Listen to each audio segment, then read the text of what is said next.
что вчера со мной случилось, ни с того ни с сего, как будто кто-то меня поднял вверх и со всей силой ударил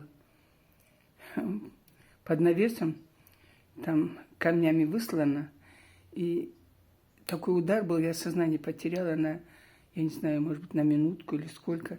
Страшная боль была, а теперь смотрю, вот здесь вот синяк, чуть, и опухлость была, но сейчас вот меньше, вот этот синяк,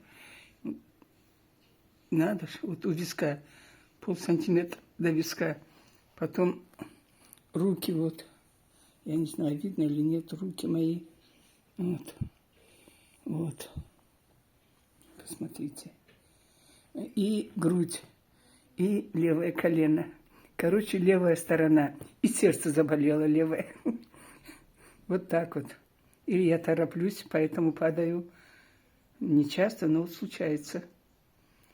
Раза 2-3 в год надо упасть. Берегите себя. И челюсть сломалась.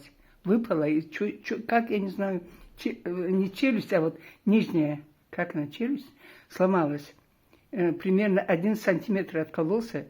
Но теперь в карман положила, к зубному пойду, чтобы припаяли. А верхняя нормально. Беззубая.